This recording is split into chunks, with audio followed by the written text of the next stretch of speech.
தமிழை நேசிக்கும் அனைவருக்கும் வணக்கம். தமிழ்நாடு அரசிலிருந்து ஒரு புதிய நிரந்தர அரசு வேலைவாய்ப்பு கொடுத்துருக்காங்க.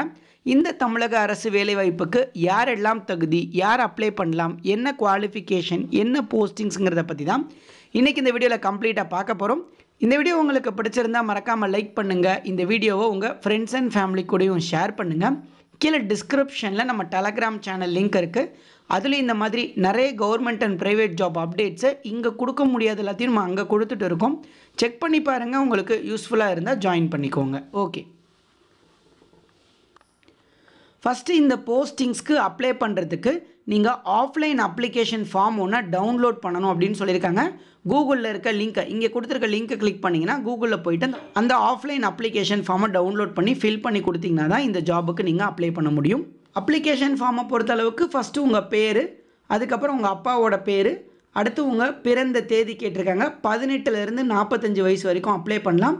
அடுத்து உங்கள் மொபைல் நம்பர், அடுத்து உங்கள் நிரந்தர முகவரி, அதுக்கப்புறம் கீழே பாருங்கள் விண்ணப்பிக்கும் பதவி, என்ன பதவிக்கு விண்ணப்பிக்கிறேன்னு கொடுத்து இந்த செக் பாக்ஸை கிளிக் பண்ணிவிட்டு பதிவிறக்கம் செய் அப்படின்னு கொடுத்தீங்கன்னா உங்களோட அப்ளிகேஷன் ஃபார்ம் டவுன்லோட் ஆகிடும். பாருங்கள், இந்த மாதிரி உங்கள் டீட்டெயில்ஸை கொடுத்துட்டு பதிவிறக்கம் செய் அப்படிங்கிற லிங்க்கை நீங்கள் கிளிக் பண்ணுங்கள். ஸோ இப்போது இந்த போஸ்டிங்ஸ் எங்கேருந்து வந்திருக்கு அப்படின்னா, இந்து சமய அறநிலையத்துறையிலேருந்து அருள்மிகு ராமநாத சுவாமி திருக்கோயில் ராமேஸ்வரத்துலேருந்து வந்திருக்குங்க. இதில் நிறைய வேக்கன்சி கொடுத்துருக்காங்க. ஃபஸ்ட்டு பாருங்கள், தமிழ் புலவர் அப்படின்னு ஒரு போஸ்டிங்கு 18,500 ரூபாயிலேருந்து 58,000 வரைக்கும் உங்களோட பேசிக் பே இருக்கும்னு சொல்லியிருக்காங்க. ஒரு காலி பணங்கள் இருக்குது.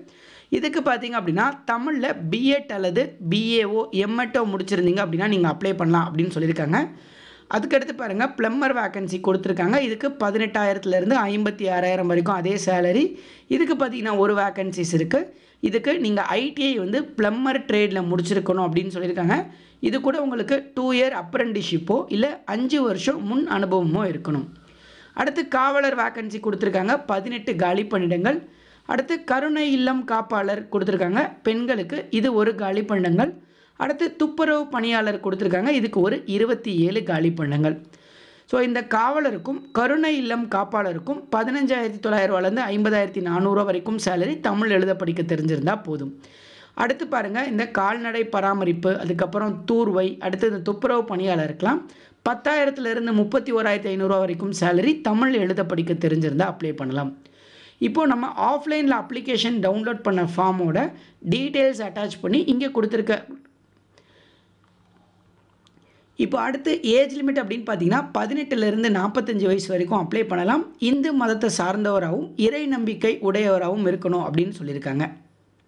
அதே மாதிரி ஒருத்தர் வந்து ஒன்றிற்கும் மேற்பட்ட பணியிடங்கள், அதாவது எல்லா போஸ்டிங்ஸ்க்கும் கூட அப்ளை பண்ணலாம். பட் தனித்தனியாக அப்ளிகேஷன் ஃபார்ம் டவுன்லோட் பண்ணி தனித்தனியாக டாக்குமெண்ட்ஸ் அட்டாச் பண்ணி அனுப்பணும்னு சொல்லியிருக்காங்க, தனித்தனி கொரியரில். இந்த போஸ்டிங்ஸை பொறுத்தளவுக்கு எழுத்து தேர்வு, நேர்முக தேர்வு நடத்தப்படும் சொல்லியிருக்காங்க. போன தடவை நேர்முக தேர்வு மட்டும்தான் நடத்தினாங்க. ஸோ ஒருவேளை உங்களுக்கு இந்த தடவையும் நேர்முக தேர்வு மட்டும்தான் இருக்க வாய்ப்பு இருக்குது. அடுத்து இந்த போஸ்டிங்ஸ்க்கு நீங்கள் அப்ளை பண்ணும் பொழுது அதோட இணைக்கப்பட வேண்டிய சான்றிதழ்கள்னு பார்த்தீங்கன்னா உங்களோட கல்வி தகுதி சான்றிதழ், அதே மாதிரி உங்களுக்கு கூடுதல் சான்றிதழ் ஏதாவது இருந்துச்சுன்னா அது, அடுத்து ஆதார் அல்லது வாக்காளர் அடையாள அட்டை, அதுக்கப்புறம் நன்னடத்தை சான்று 2 வாங்கணும். இது எல்லாத்தையுமே சுய சான்றொப்பம் செல்ஃப் அட்டஸ்ட் பண்ணி ஜெராக்ஸ் காப்பியாக உங்களுக்கு அனுப்பணும் அப்படின்னு சொல்லியிருக்காங்க. ஸோ இதெல்லாம் அனுப்புறதுக்கு உங்களுக்கு 12/3/2025 வரைக்கும் டைம் இருக்குது. அதுக்குள்ளே நீங்கள் ஆஃப்லைனில் அப்ளிகேஷன் ஃபார்ம்ஸ் அனுப்பணும். ஆஃப்லைனில் அனுப்ப வேண்டிய முகவரி இங்கே கொடுத்துருக்காங்க பாருங்கள். இந்த முகவரிக்கு நீங்கள் ஆஃப்லைனில் அனுப்பணும்.